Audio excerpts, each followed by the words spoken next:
Ceci est une émission payée par l'heure de la bonne nouvelle. Bonjour et bienvenue à l'heure de la bonne nouvelle. Comme vous pouvez le voir derrière moi, nous sommes aujourd'hui sur le mont des Oliviers avec une vue imprenable sur la ville de Jérusalem. Vous savez, la ville de Jérusalem, c'est une attraction pour tous les chrétiens, et non seulement pour les chrétiens, mais aussi pour bien des gens. Et Jérusalem a une réputation d'être une ville qu'on pourrait dire une ville sainte. Ce qui est intéressant, c'est que le point de vue de Jésus sur la ville de Jérusalem n'est pas tout à fait de ce genre-là. Jésus a dit de Jérusalem que c'était la ville qui tue les prophètes. Quelle était l'opinion de Jésus sur cette ville et pourquoi?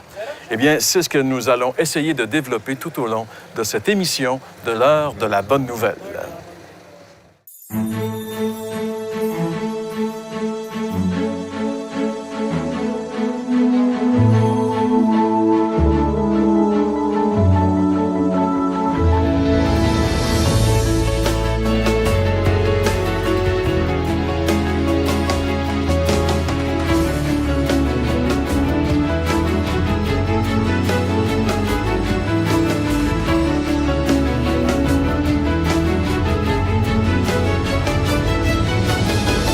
Alors, nous sommes arrivés dans la ville de Jérusalem, qui est aujourd'hui la capitale d'Israël, et qui, à l'époque du Nouveau Testament, était une ville très importante. C'était aussi la capitale du pays, mais c'était aussi la capitale religieuse. C'est ce qui distinguait cette ville des autres villes du pays.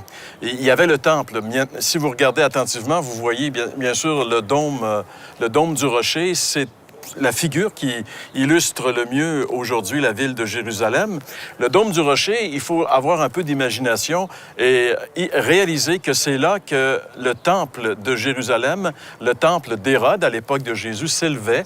C'était une construction tout à fait remarquable et on peut s'imaginer que Jésus, qui devait normalement, lorsqu'il arrivait de la Galilée, descendre ici le mont des Oliviers pour se rendre à Jérusalem, devait passer et avoir une vue imprenable sur le temple et sur la ville de Jérusalem, qui à l'époque, bien sûr, était beaucoup moins grande, beaucoup moins étendue et beaucoup moins peuplée, mais quand même, c'était une ville importante, une ville très, très importante. Et aujourd'hui, il y a beaucoup de gens qui appellent Jérusalem la ville sainte. Mais Jésus, un jour, lorsqu'il est venu ici, et surtout lors de la dernière semaine où il était à Jérusalem, alors qu'il descendait justement la montagne des Oliviers, il est arrêté juste en face du temple et il a pleuré sur Jérusalem en disant « Jérusalem, Jérusalem, toi qui tues les prophètes ». En fait, pour Jésus, la ville de Jérusalem était une ville qui tuait littéralement ceux que Dieu envoyait. Et un jour, Jésus a conté une histoire justement aux autorités religieuses ici. Il leur a dit, un homme avait planté une vigne et puis il l'a assignée, c'est-à-dire il l'a mis sous le contrôle de certains vignerons qu'il a engagés. Puis, il est parti à l'extérieur et à un moment donné, pour savoir comment allait sa vigne, il a envoyé des serviteurs qui sont venus. Et les vignerons se sont comme appropriés la vigne. Ils ont battu les serviteurs, ils ont même tué certains des serviteurs. Et puis, à un moment donné, le vigneron a dit « Je vais envoyer mon fils, au moins ils vont avoir du respect pour lui ». Et le fils du vigneron est venu dans la vigne et les vignerons ont tué le fils. Et alors Jésus a demandé aux dirigeants religieux qu'est-ce que le vigneron va faire? Et ils ont répondu « il va donner la vigne à d'autres personnes. » Et Jésus a expliqué que c'est exactement ce qui arrivait présentement à Jérusalem. Le temps de Jérusalem était terminé maintenant. Le royaume de Dieu n'allait plus être un royaume qui allait être strictement relié au pays d'Israël, mais maintenant, le royaume de Dieu allait s'étendre à toutes les nations et la véritable nature de ce royaume ne serait pas un royaume physique, littéral, à un endroit précis, mais serait un royaume spirituel composé de tous ceux qui auraient prêté allégeance au véritable roi du royaume, c'est-à-dire le Seigneur Jésus-Christ.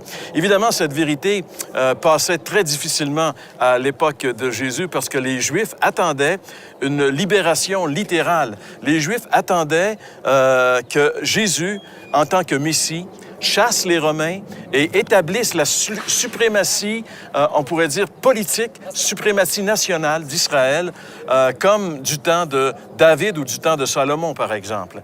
Mais Jésus a révélé qu'il n'était pas venu pour ça. D'ailleurs, même quand les gens ont voulu faire de Jésus leur roi, il a dû résister et même fuir cette pensée parce qu'il réalisait qu'il n'avait pas compris la nature véritable du royaume de Dieu.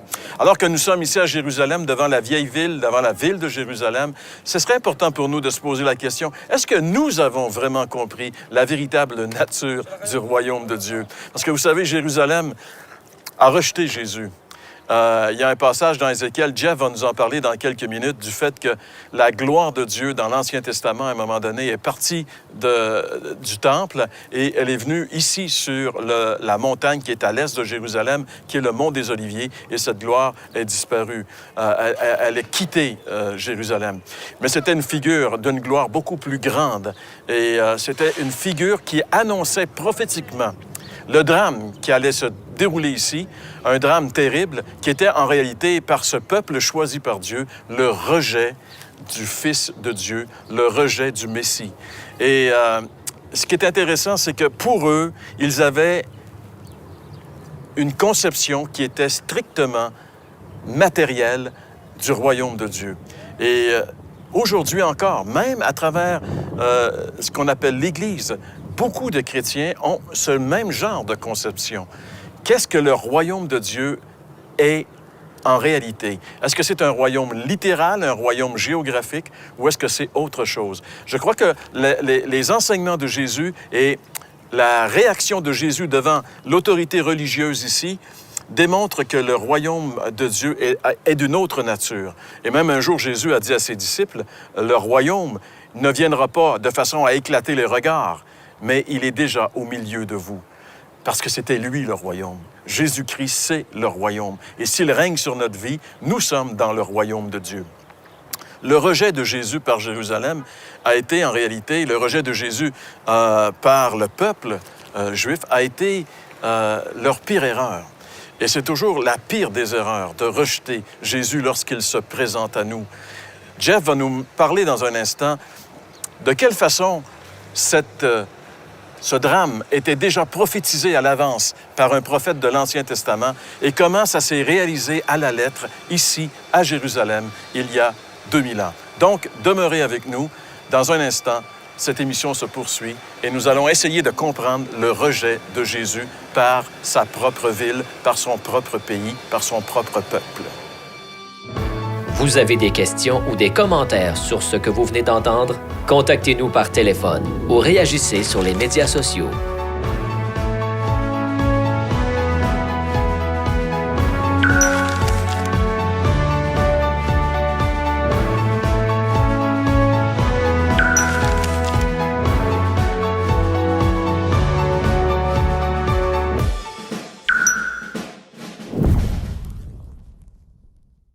La série complète sera disponible sur DVD dès la fin de la saison. Pour commander, écrivez-nous à l'heure de la bonne nouvelle, casier postal 26006, Trois-Rivières, Québec, G8Y7M1. Vous pouvez également le faire par courrier électronique à info@hbn.ca. Donc, comme Jean-Pierre nous l'a bien décrit, Jérusalem est derrière nous, et puis on a le lieu où on avait le temple auparavant. Maintenant, c'est les musulmans qui ont pris la place, là, pour l'ironie du sort. Mais si on revient à l'époque du Seigneur et un peu avant, Jésus a fait quelque chose qui nous rappelle, entre autres, une parole du prophète Ézéchiel. Ézéchiel est un prophète du temps de la déportation. Juste pour situer, pour ceux qui ne sont pas trop familiers, Israël, finalement, avait vécu du roi David jusqu'à sa déportation une période où est-ce que son royaume était divisé en deux. Il y a eu ce qu'on appelle Israël, ça c'était les tribus du Nord, et vous avez après ça le royaume du Sud qui s'appelait Juda. Il y avait une tension entre les deux royaumes, si on peut dire, pendant plusieurs centaines d'années. Mais le problème des deux, c'est qu'ils se détournaient toujours du Seigneur pour s'attacher aux moyens que le Seigneur avait donnés pour le connaître. Si vous oubliez le but d'une chose, vous allez faire du moyen le but. Alors, ils ont fait du moyen le but. Maintenant, Dieu avait rendu manifeste sa présence à Jérusalem. Et il avait donc fait reposer sa gloire, son nom, dans le temple de Jérusalem. Salomon, fils de David, roi d'Israël, avait fait bâtir un temple vraiment... il paraît qu'il était magnifique, le temple. Et pour être sûr que Dieu l'inaugurait, alors, quand ils l'ont consacré, il y a eu une manifestation comme une colonne de feu, de fumée, qui a rempli le temple, au point que ceux qui étaient dedans devaient tous sortir. Même chose au temps de Moïse auparavant, quand Dieu avait consacré la tente d'assignation, il y a eu le même genre de phénomène, où une manifestation de fumée, comme une colonne qui manifestait la présence de Dieu. Dieu avait donc inauguré, accepté le temple comme étant le lieu où son nom reposait. Au point que, quand on priait dans la direction de ce temple. Ce que les musulmans ont repris avec la Mecque, par exemple. Donc, on priait dans la direction du temple. Lorsque le peuple a été déporté, parce que Moïse avait reçu une alliance de la part de Dieu. Et dans cette alliance, comme un contrat, si tu brises les règles, si tu vas trop loin, un des pires châtiments, c'était que Dieu était pour chasser le peuple de la terre promise ici et les disperser dans le monde entier. Et il y a eu cette dispersion, entre autres, au temps du prophète Ézéchiel, c'est-à-dire. Donc, je reviens sur le prophète Ézéchiel. Il est en déportation dans la région de Babylone. Ici, c'est un peu tout en ruine. Et il y a une vision. Et sa vision est vraiment intéressante parce qu'elle rappelle d'abord la promesse de Dieu, que Dieu ferait d'Israël son peuple, et lui serait leur Dieu. Mais il dit, « Mais pour ceux dont le cœur se plaît à leurs idoles, et à leurs abominations, je ferai retomber leurs œuvres sur leur tête, dit le Seigneur. » Ça, c'était le châtiment pour ceux qui se confient dans autre chose pour être sauvés que Dieu. Donc, ça se trouve, si vous voulez le lire dans vos Bibles, Ézéchiel au chapitre 11, verset 21. Regardez bien ce qui est arrivé ici à partir du verset 22. Verset 22, il nous est dit, les chérubins, donc ça, c'est une sorte d'ange, les chérubins déployèrent leurs ailes, accompagnés des roues, et la gloire du Dieu d'Israël était sur eux. En haut, la gloire de l'Éternel s'éleva du milieu de la ville. N'oubliez pas, le temple représente le milieu de la ville. Et elle se plaça sur la montagne qui est à l'orient de la ville, ici, ce qu'on appelle aujourd'hui le mont des Oliviers. Donc, le Seigneur nous donne une image ici, et il la donne à Ézéchiel. Il désapprouve la ville. La gloire de l'Éternel à l'époque s'élève. Ézéchiel voit cette nuée et il la voit venir de ce côté-ci, sur cette montagne, le mont des Oliviers. Ça nous rappelle quelque chose d'assez extraordinaire. Jésus, lorsqu'il est entré à Jérusalem, vous vous rappelez finalement quand la foule l'a reçu, Hosanna, béni soit celui qui vient au nom du Seigneur. Et là, les autorités religieuses commencent à vraiment s'énerver et dire finalement au Seigneur, pour aux disciples, faites-les taire. Et Jésus dit, si vous les faites taire, les pierres vont le crier. Et c'est un peu ce qui se passe aujourd'hui, c'est les ruines qui rappellent l'Évangile ici en Israël. Les témoignages sont toujours sur place. Bref. Et là, il a fait un message, et bref, ça a fini mal. Il a été rejeté. Il dit, vous ne me verrez plus maintenant. Et il dit qu'il est sorti, et il est venu ici, et c'est devenu son lieu d'habitude, le fameux jardin qu'on appelle des Oliviers. Et c'est pour ça que Judas savait exactement où le trouver lorsqu'il a été chercher des hommes, lorsqu'il a vendu Jésus. Il savait où Jésus se trouvait, sur le mont des Oliviers. Et ça représente ici une prophétie. Il quitte le lieu, qui était le lieu officiel, pour venir ici en désapprobation. Et c'est ici qu'il a été saisi, amené à nouveau, mais de force, pour être jugé. Et puis finalement, faussement jugé, c'est sûr. Mais le point que je veux faire remarquer ici, c'est qu'on tient tellement aux moyens que Dieu nous a donnés pour comprendre un but, qu'on oublie le but et on fait du moyen le but. Écoute, ça nous arrive à nous-mêmes les chrétiens. Combien d'entre nous, chrétiens, là je parle à des gens qui ont cru l'Évangile, combien d'entre nous, on a rendu notre bâtiment où on se rassemble plus sacré que les gens qui y viennent, oubliant la parole qui dit que nous sommes les pierres vivantes et non pas le lieu où on se rassemble. C'est trop facile. On ne peut pas leur lancer la pierre. On fait la même chose à moins d'être corrigé par la parole de Dieu continuellement. Donc, le Seigneur a désapprouvé. Dans l'Ancien Testament, c'était la déportation. Ça a été rendu manifeste par cette vision qu'Ézéchiel a eue. Et Jésus, plusieurs centaines d'années plus tard, va faire le même geste. Il est parti de là, il est venu ici. Judas savait qu'il trouverait ici, car Jésus venait maintenant ici, c'était son habitude maintenant. Si nous, on ne fait pas attention, ça peut être facile pour nous de faire la même chose, d'oublier le but et de faire du moyen le but. Et là, ça s'appelle de l'idolâtrie. Donc vraiment, je vous encourage à retourner aux Écritures, parce que pour avoir une foi saine, une foi éclairante et éclairée, il faut se nourrir des Écritures, on n'a pas le choix. Votre foi vient de ce qui est dit dans la parole. Elle ne vient pas de ce qu'on imagine, elle ne vient même pas de nos témoignages. On peut vous donner nos témoignages, comment pour nous c'est arrivé. Mais ce n'est pas ça qui doit être le point de votre foi. Le point de votre foi, votre ancrage, votre confiance en Dieu doit reposer sur ses promesses. La Bible est d'une précision incroyable. Vraiment, elle est digne de toute notre confiance. Je vais vous laisser avec François qui va nous expliquer maintenant comment on peut venir à ce Dieu qui aussi peut s'appeler fidèle et véritable. Vous avez des questions ou des commentaires sur ce que vous venez d'entendre? Contactez-nous par téléphone ou réagissez sur les médias sociaux.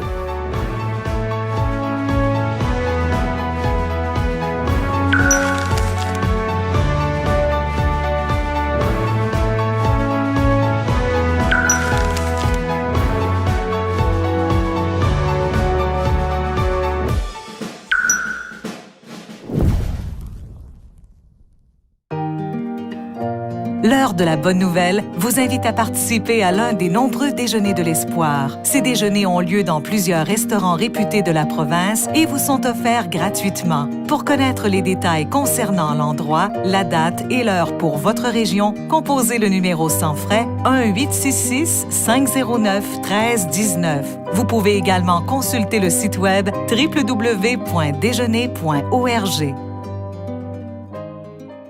Pour introduire ce segment de l'émission, je vais lire un texte dans l'Évangile de Luc qui parle encore de Jérusalem. C'est écrit au chapitre 19 et au verset 41. « Comme il approchait de la ville, Jésus, en la voyant, pleura sur elle et dit, « Si toi aussi, au moins en ce jour qui t'est donné, tu connaissais les choses qui appartiennent à ta paix, mais maintenant, elles sont cachées à tes yeux. Il viendra sur toi des jours où tes ennemis t'environneront de tranchées, t'enfermeront et te serreront de toutes parts.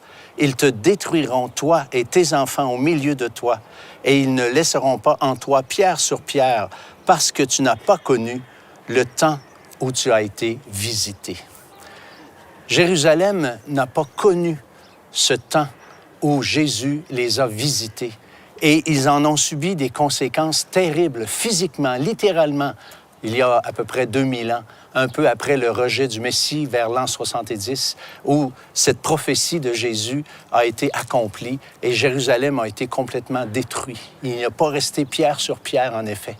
Alors, c'est dramatique de rejeter Jésus. Mais j'aimerais vous dire comment on peut faire. Quand Jésus était ici avec Nicodème, c'est un prêtre, un homme religieux, Nicodème s'est approché de lui pour lui poser des questions. Et Jésus lui a dit qu'il fallait qu'il naisse de nouveau. Et pour illustrer son propos, Jésus a pris une autre histoire de l'Ancien Testament que Nicodème connaissait très bien. Et c'est une histoire où Israël était à ce moment-là dans le désert. Des serpents brûlants, c'est-à-dire venimeux, ont été lancés en jugement parce que le peuple était rebelle et désobéissant. Et plusieurs d'entre eux ont été mordus par ce serpent. Alors, un coup mordu, plusieurs sont morts, bien entendu. Et là, il y en a qui sont allés vers Moïse et ils ont dit, « Moïse, Moïse, qu'est-ce qu'on doit faire pour ne pas mourir? Invoque Dieu pour que la plaie s'arrête. » Et là, Moïse a donné une bizarre de solution. Il a dit de faire un serpent en bronze, de le mettre sur un poteau, et ceux qui avaient été mordus pouvaient regarder ce serpent en bronze et être guéris. Moi, si j'avais été Dieu, en tout cas, j'aurais certainement, à la place du peuple, souhaité que Dieu me donne une façon tout à fait logique d'être guéri de la morsure. Je leur ai proposé peut-être un certain traitement, un onguent, un antibiotique ou je sais pas quoi. Mais imaginez la solution que Dieu a donnée. Il dit, regardez le serpent et ceux qui ont été mordus, s'ils regardent le serpent, qui font confiance dans la recette que Dieu a donnée, bien, ces gens-là vont être guéris. Et là, ce qui est intéressant, c'est que Jésus va prendre cette histoire-là quand il parle avec Nicodème, puis il va dire, comme Moïse a élevé le serpent d'airain dans le désert, il faut de même que le Fils de l'homme soit élevé et qu'il aille sur la croix. Et la façon aujourd'hui d'avoir nos péchés pardonnés, d'avoir la vie éternelle, c'est exactement la même façon. C'est peut-être pas logique. Moi, j'aurais tendance, comme tous les êtres humains, à faire des choses pour gagner la faveur de Dieu. Mais Dieu nous dit de regarder non aujourd'hui au serpent d'airain, mais à la croix du Calvaire. Parce que chaque être humain, vous et moi, on a été mordus par la morsure du péché. Et que la seule façon, la seule et unique façon, c'est de voir et de croire, voir Jésus à la croix, prenant mes péchés. Et toute autre option, dans le temps d'Israël, lorsque les gens avaient été mordus par le serpent, s'ils avaient envie de suivre une certaine posologie qu'on leur proposait, eh bien, ces gens-là allaient mourir. Mais ceux qui regardaient au serpent d'airain allaient vivre. Alors, nous, aujourd'hui, nous sommes invités de faire le même geste, mais de regarder non au serpent, mais là où Jésus a pris nos péchés et de mettre entièrement notre confiance dans ce seul moyen que Dieu a laissé à l'humanité pour reprendre le lien, reprendre contact, cette communion avec Dieu qui donne un sens à la vie, sans laquelle la vie est complètement vide de sens. Je vous invite à faire ce geste, à réfléchir, à vous arrêter et demander à Dieu et de faire ce geste par la foi, en regardant là où Jésus, où 2000 ans passés, a pris nos péchés sur la croix, pour vous et pour moi.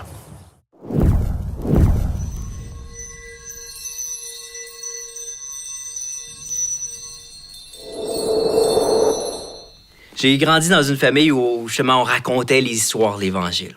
Souvent, avant de me coucher, mes parents nous racontaient les histoires de Jésus. Les dimanches, tous les dimanches, on allait à l'église, puis là, on entendait encore parler des histoires de Jésus, là. Les histoires quand Jésus multipliait les pains, les poissons, quand il marche sur l'eau, tous les discours. Mais moi, ce qui m'a touché personnellement du message de Jésus, c'est lorsque Jésus est mort sur la croix.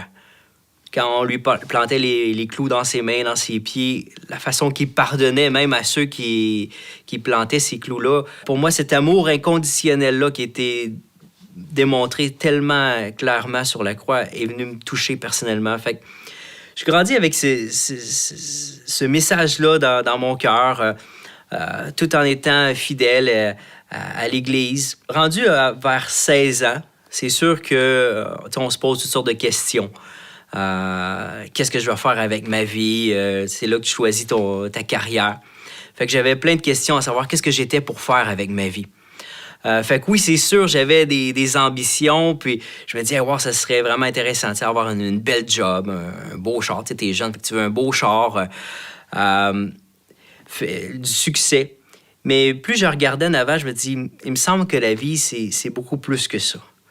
Puis là, avec ce message-là qui était dans mon cœur de l'amour de Jésus, la façon qu'il avait vécu, qu'il avait donné sa vie pour nous autres, je voulais moi aussi le servir, lui donner ma vie, communiquer cet évangile-là puis cet amour-là aux autres.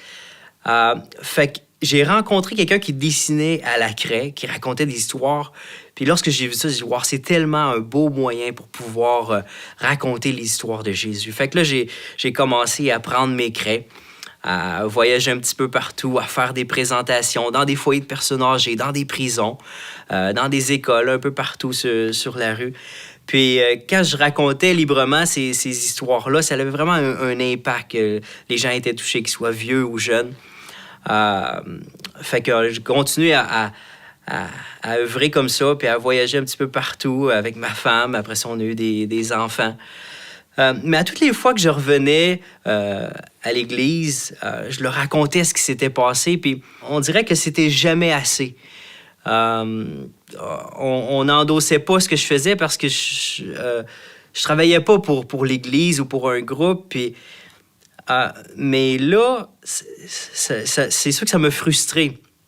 Du jour au lendemain, jamais j'aurais cru remettre ma foi en question. C'était tellement simple cette fois-là. Mais j'ai tout remis en question. On dirait que tout s'est effondré comme un château de cartes. Il me restait des débris, mais là, parmi les débris, il restait une chose qui était forte, qui était solide, puis c'était l'amour de Jésus. La façon qu'il est mort sur la croix, son amour inconditionnel, c'est revenu comme reconnecté avec ma foi de départ. C'est sûr que dans la vie, on peut être déçu, on peut vivre des déceptions, déçu par la religion, par les hommes, mais il reste une chose qui est sûre, c'est que Dieu, lui, nous aime réellement. Puis il l'a démontré clairement en envoyant Jésus, son Fils, qui est mort sur la croix. Puis si on fait juste lui faire confiance, lui laisser nos vies, on n'a absolument rien à craindre. Puis lui, il nous promet la vie éternelle. Alors moi, c'est pour ça que je vais continuer à raconter ces histoires-là qui me passionnent, puis partager cette foi qui est libre et qui est accessible à tout le monde. L'heure de la bonne nouvelle vous invite à participer à l'un des nombreux déjeuners de l'espoir. Ces déjeuners ont lieu dans plusieurs restaurants réputés de la province et vous sont offerts gratuitement. Pour connaître les détails concernant l'endroit, la date et l'heure pour votre région, composez le numéro sans frais 1-866-509-1319. Vous pouvez également consulter le site web www.déjeuner.org.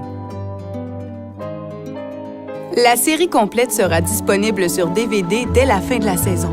Pour commander, écrivez-nous à l'heure de la bonne nouvelle, casier postal 26006, Trois-Rivières, Québec, G8Y7M1. Vous pouvez également le faire par courrier électronique à info@hbn.ca.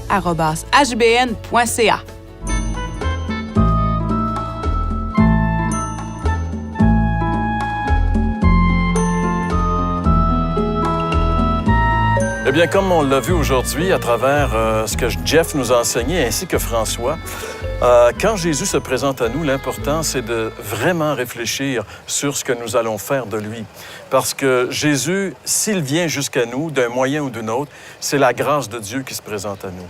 Et la Bible dit de faire très attention de ne pas rejeter la grâce de Dieu et de ne pas recevoir en vain la grâce de Dieu.